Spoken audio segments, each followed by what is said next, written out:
वचन दिले तू मला मालिकेमध्ये आता खूप मोठा ट्विस्ट आला आहे. आपण ज्याची वाट पाहत होतो अगदी तेच घडले. शेवटी ऊर्जाने कर्नलला कन्व्हिन्स केलंच. महत्वाचा सीसीटीव्ही फुटेजचा पुरावा हाती लागताच शौर्यला सुद्धा धक्का बसलाय. आता याच पुराव्याने ऊर्जा पद्माचे केस पालटणार आहे आणि हर्षवर्धन सारख्या वकिलाला ती चांगलीच कोर्टात तोंड घशी आपटवेल. पण या सगळ्यामध्ये आता ऊर्जाला साथ मिळणार आहे ती शौर्याच्या आजीची. ती स्वतः ऊर्जाच्या पाठीशी खंबीरपणे उभी राहिले.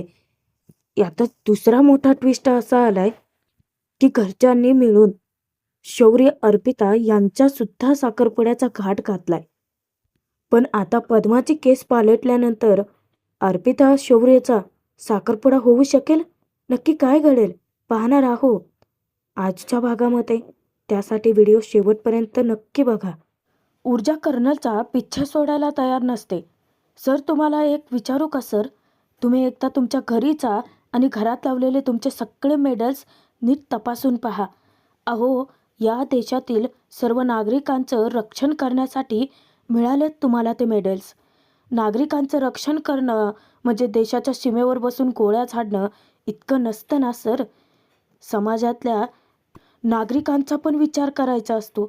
प्लीज सर तुम्ही एकदा त्या गरीब मुलीचा विचार करा ना सर. सीमेवर स्वतःच्या जीवाची बाजी लावून या देशातल्या नागरिकांचं रक्षण करण्याकडून मी अपेक्षा करायची नाही तर मी कुणाकडून अपेक्षा करू सर? आता ऊर्जा इतकं तळमळीने बोलत असते की डायरेक्ट त्या कर्नलच्या मनालाच भिडतं. इकडे शिर्केने मात्र आता साखरपुड्याचा हट्टच धरलेला असतो आणि शेवटी हर्षवर्धनचं मन वळतंच. कारण तो स्वतःहून होकार देतो की ठीक आहे आपण साखरपुडा करूच या. तेव्हा मात्र शौर्याला आणि घरातल्यांना धक्काच बसतो. विक्रांत तीर्थ हसून एकमेकांकडे पाहतात. हर्षवर्धन सांगतो की आपण साखरपुडा करूयात पण हे सगळं इतकं डिटेलमध्ये ठरवलेलं नाही आहे. आपण ते ठरवूयात. पण शिर्के तर सगळ्या तयारीनिशीच आलेले असतात. जेव्हा दिग्विजय सांगतो की अहो आम्ही सगळी तयारी करूनच आलोय, आम्ही ठरवून आलोय, येत्या पुढच्या आठवड्यात विक्रांत आणि तीर्थाचा साखरपुडा धूमधडाक्यात साजरा करूयात. आता परत सर्वांना धक्का बसतो. घरातल्या बायका इतक्या खुश होतात. हर्षवर्धनचा सुद्धा होकार ऐकून आदित्य, प्रभाकर, शौर्य तिघांनाही जबरदस्त धक्का बसलेला असतो. प्रभाकर तरी हर्षवर्धनला विचारतो की दादा हे कसं शक्य आहे रे? हर्षवर्धन उलट त्यालाच झापतो. का शक्य नाही आहे? आणि विक्रांत इनोसंट आहे हे लवकरच प्रूव्ह होईल, आपल्याला ते माहिती आहे ना. तेव्हा आदित्य विचारतो की डॅड अहो पण एका वीकमध्ये तयारी कशी करायची? तेव्हा हर्षवर्धन उलट त्यालाच समजावत राहतो. आदित्य का नाही होणार आहे तयारी? हा फक्त साखरपुडा आहे, लग्न नाही आहे. आता हर्षवर्धन दिग्विजयला सांगतो की आपण जे काही असेल ते नंतर बघूच या, पण मला आता निघावं लागेल. तेव्हा दिग्विजय तर काम फत्ते झालेलंच असतं. त्याला काहीही करून विक्रांतसारखा नराधम तीर्थाच्या गळ्यात जो अडकावायचा असतो ते तर काम झालं ना त्याचं. आता त्याला काय फरक पडतोय हर्षवर्धन गेला की नाही. तो म्हणतो की वकील साहेब अहो आम्ही ज्या कामासाठी आलो होतो ते काम तर झालंच आहे.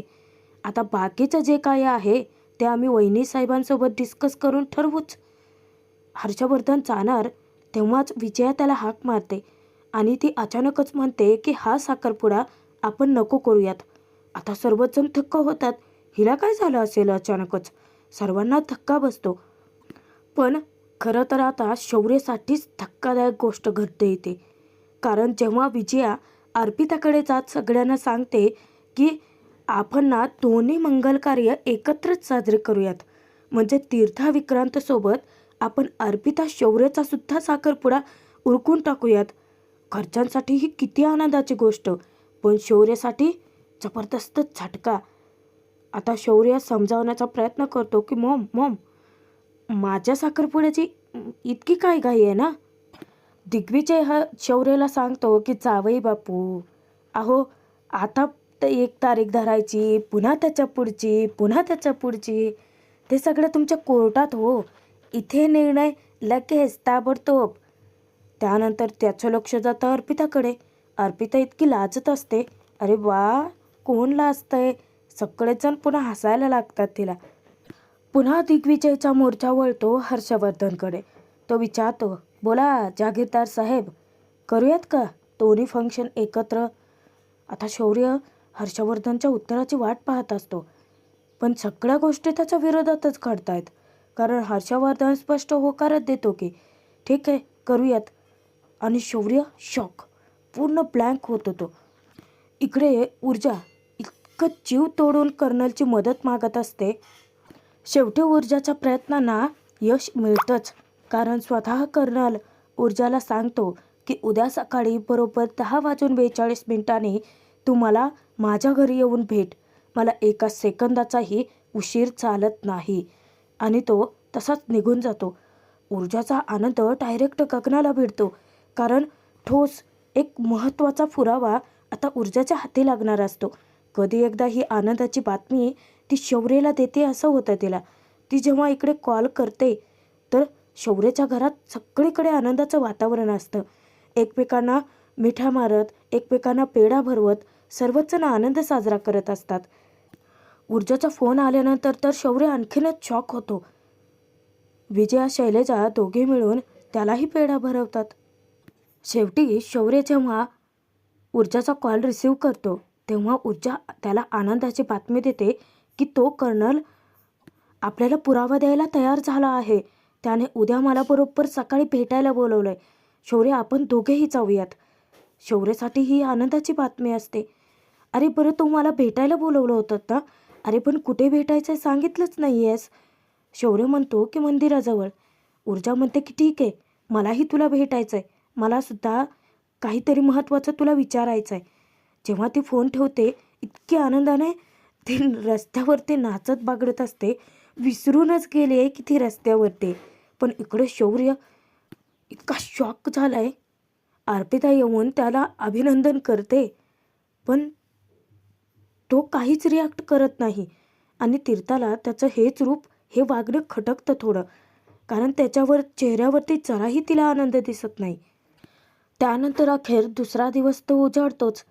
आता ऊर्जाला तर पुरावा मिळणार असतो प्रेक्षकांनो, पण त्यापूर्वीच एक महत्त्वाचा पुरावा हुळबुट्टेच्या सुद्धा हाती लागलाय. त्याच्या माणसाला त्याने जे कामावरती पाठवलं होतं ना, त्याने चोख कामगिरी पार पाडली. एक महत्त्वाचा पुरावा हुळबुट्टेच्या हातात आणून दिलाय. ती CCTV फुटेज ज्यामध्ये स्पष्ट दिसतंय की पद्मा स्वतःचा जीव वाचवत पळते आणि ते विक्रांतचे नराधम 4 मित्र आहेत ना, ते सुद्धा तिच्या मागोमाग पळतातच आहेत. आता तो त्याचं इतकं कौतुक करतो की एक नंबर काम केलं बघ. हर्षवर्धन जहागीरदार, पुरावा पाहिजे होता ना, आता घे पुरावा म्हणतो मी. ते मानेला काय मध्ये लुडबुड करायचे आहे ना, तेच कळत नाही आहे. आता तो हुळबुट्टेला विचारतो की साहेब, कसला पुरावा आहे आणि हे कधी केलं तुम्ही? मला तर तुम्ही काहीच सांगितलं नाही. आता हुळबुट्टे त्याला विचारतो, सगळी कामं काय तुम्हाला विचारून करायचं का बे? अचानक हुळबुट्टेला ऊर्जाचा कॉल जातो. आता तो घेण्यासाठी तो मानेपासून बाजूला जातो, कारण मानेवरती हुळबुट्टेला एक वेगळाच संशय येतोय. या हर्षवर्धन जहागीरदार जो केस लढतोय, ऊर्जाची केस लढते, त्याच्यामध्ये भेटेल तो पुरावा मानेला का बघायचा असेल. म्हणूनच तो सगळ्या गोष्टी त्याच्यापासून लपवण्याचा प्रयत्न करतोय. कदाचित तो विकला गेला असेल तर. जेव्हा ऊर्जाकडून त्याला आनंदाची बातमी मिळते की आपला प्लॅन बी सक्सेसफुल झाला आहे सर, तेव्हा हुळबुट्टेसुद्धा इतका खुश होतो, क्या बात है मॅडम, एक नंबर काम केलं तुम्ही. त्यानंतर हुळबुट्टे ऊर्जाला सांगतो की एकदाचा तो पुरावा हाती घ्या, त्यानंतर काय करायचं ते पुढे सांगतो बघा मी. तेव्हा ऊर्जा म्हणते की हो, आता त्या विक्रांतला कोणीही वाचवू शकत नाही. तेव्हा हुळबुट्टे म्हणतो की त्या हर्षवर्धन जहागीरदाराला सुद्धा नाही, आणि मानेला धक्काच बसतो. आता माने उत्सुकतेने विचारतो की साहेब, तुम्हाला कुठला पुरावा मिळाला आहे आणि त्याच्या पुढची स्टेप म्हणजे काय हो?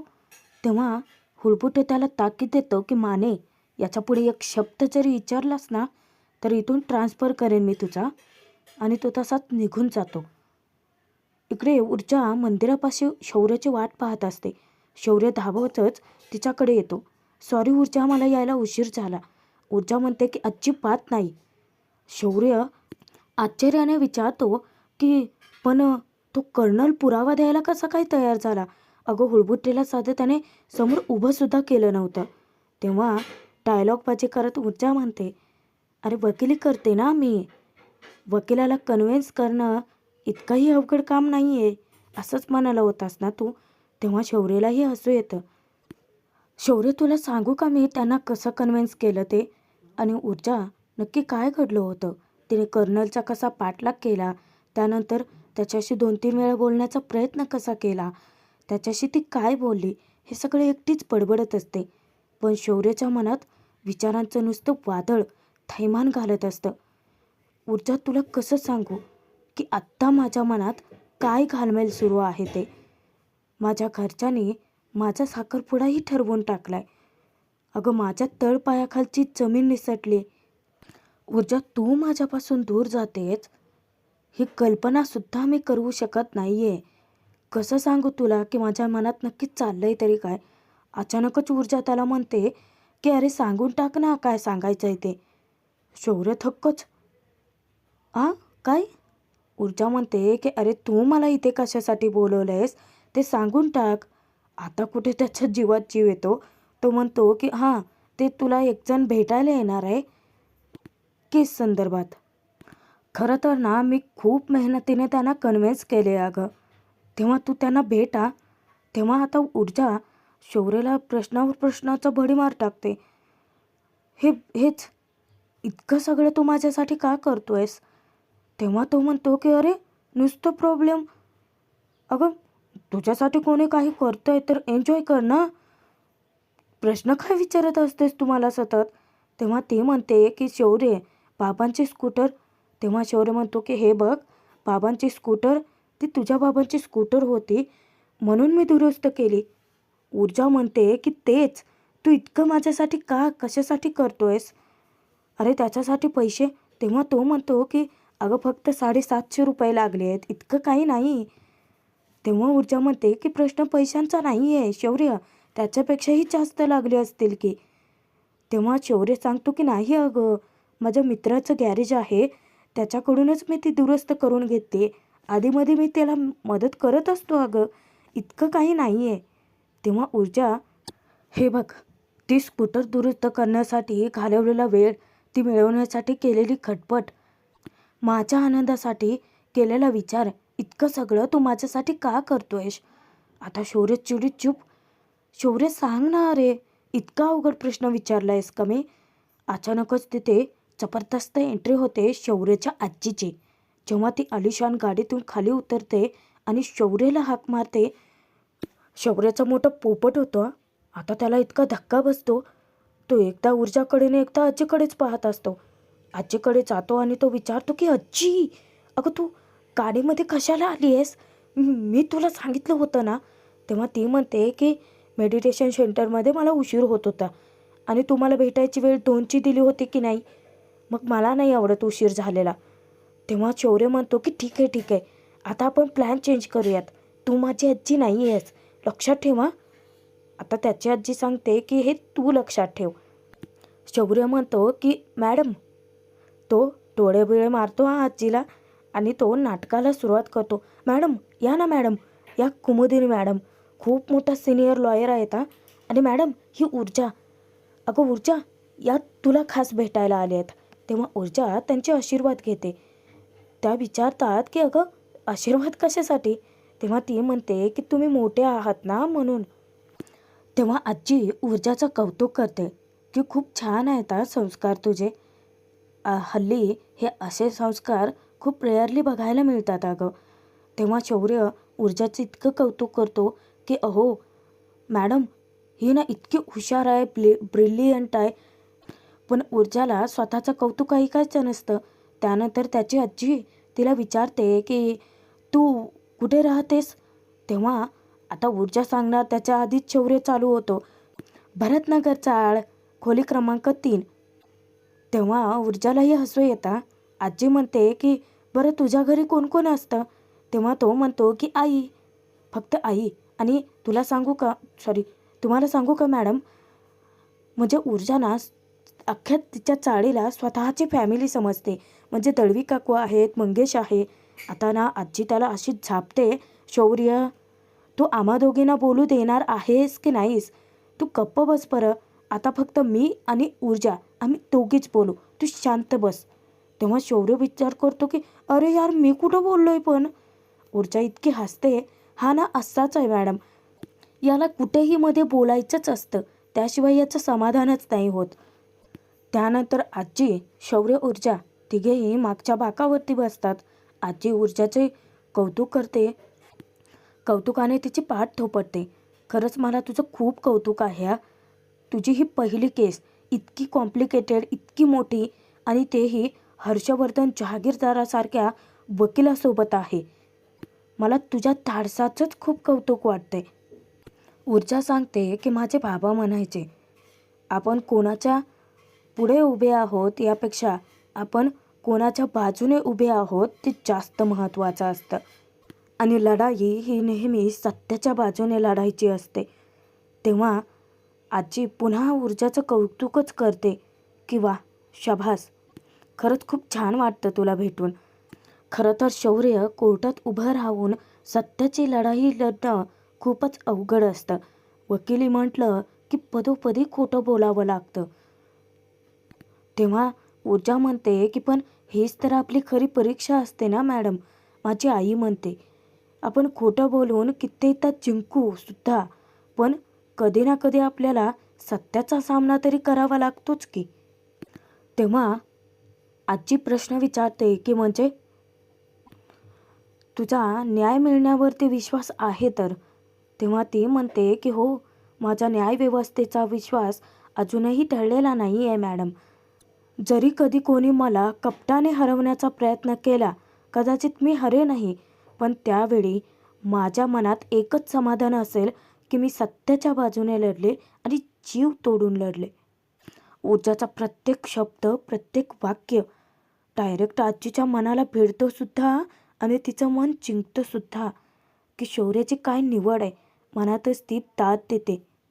आजी सांगते की तुझ्याकडे आज बघून मला माझे वकिलीचे दिवस आठवले. मीही अशीच सत्याच्या बाजूने लढत होते.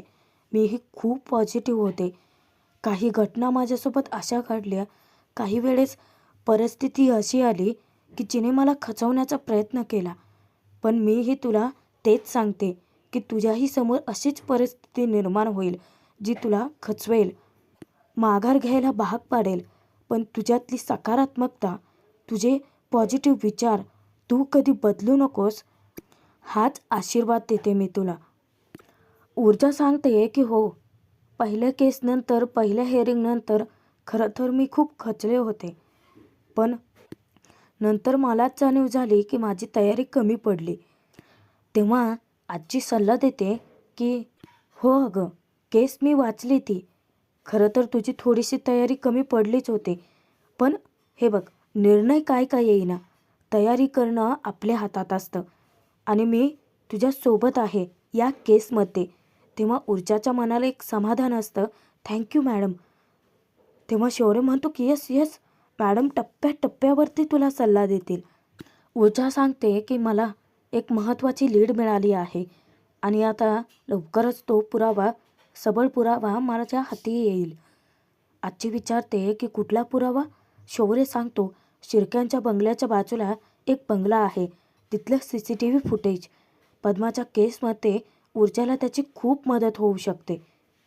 माने खरोखरचा विकला गेलेला वकील आहे. हर्षवर्धन आता त्याच्या असिस्टंटला, त्या भजनला इतका झापतो ना, अरे कसली अर्धवट इन्फॉर्मेशन घेऊन येत जाऊ तुम्ही. भजन व्हिडिओ फुटेज म्हणजे कसली व्हिडिओ फुटेज? ही अर्धवट माहिती गोळा करायला त्या मानेला आपल्याकडे वळवलं आहे का आपण? तेव्हा भजन सांगतो की सर, फुटेज म्हटलं तर ती मारामारीची फुटेज असेल. तेव्हा हर्षवर्धन त्याला त्याच्या डोक्यात जरा प्रकाश पाडतो की त्याचा काहीही तिथे उपयोग नाही आहे, त्याचे हजारो फुटेज मिळतील. ते फुटेज म्हणतायत म्हणजे नक्कीच CCTV फुटेज असेल. इकडे ऊर्जा त्या आजीला शौर्याचं सांगून टाकते की कर्नल आहेत, पाटेकर, म्हणजे ते रिटायर्ड आहेत, थोडेसे जास्त स्ट्रिक्ट आहेत. त्यांच्या घरी CCTV फुटेज मिळणार आहे. सुरुवातीला त्यांनी स्पष्ट नकार दिला होता, पण त्यांनी मला आता उद्या भेटायला बोलवले आणि ते फुटेजसुद्धा द्यायला तयार आहेत. इकडे हर्षवर्धन आता भजनला चांगलं फटकारतोच. हे बघ, शिर्केंच्या घरात कोणतंही फुटेज नाही आहे. CCTV त्यांच्यात मुळात नाहीच आहेत. पण त्याच्या आजूबाजूला नीट चेक केलं होतं का? तिथे फुटेज मिळू शकतं. कदाचित त्याच फुटेजबद्दल ते बोलत असतील. आता भजन त्याला अर्धवटच माहिती देतो. हा कसला डोक्यावर पडलेला वकील आहे. तो हर्षवर्धनला सांगतो की नाही साहेब, अहो सर, मी सगळीकडेच आजूबाजूला बघितलं, कोणतंही फुटेज नाही आहे तिथे, मुळात CCTVच नाही आहे. हर्षवर्धन तरीही सांगतो की तुम्ही नीट चौकशी करून बघा की आजूबाजूला कुठे फुटेज आहे का, CCTV लावलेली आहे का. मग ते नक्की कोणत्या फुटेजबद्दल बोलत आहेत ती माहिती गोळा करा. शौर्यची आजी ऊर्जाला 1,00,000 मोलाचा सल्ला देते. जेव्हा तो पुरावा तुझ्या हाती लागेल तेव्हा ताबडतोब पोलीस स्टेशनला जाऊन FIR दाखल कर. आणि इथेच भाग संपलाय प्रेक्षकांनो. नक्की पुढे काय घडेल ते पाहूयात. कर्नलने दिलेल्या वेळेतच शौर्यला घेऊन ऊर्जा पोहोचते. त्यांच्या हाती महत्त्वाचा सबळ पुरावा, ते CCTV फुटेज लागतं सुद्धा. त्यात स्पष्ट दिसतं की विक्रांतचे मित्र विक्रांतसोबतच पद्माचा पाठलाग करत होते. तेव्हा ऊर्जा म्हणते की परंतु जहागीरदाराच्या मते तर विक्रांत तिथे नव्हताच ना. मग तेव्हा ऊर्जाचं बोलण्यानेही आणि समोरच्या पुराव्यानेही शौर्याला जबरदस्त धक्का बसलेला आहे. पण आता ट्विस्ट असा आलाय की तो पुरावा देण्यापूर्वी कर्नलने एक अट ठेवली. काय असेल ती अट? आणि तो पुरावा तो ऊर्जाला देईल का? त्या पुराव्यामुळेच आता केस कशी पालटणार पाहणं मनोरंजकच ठरणार.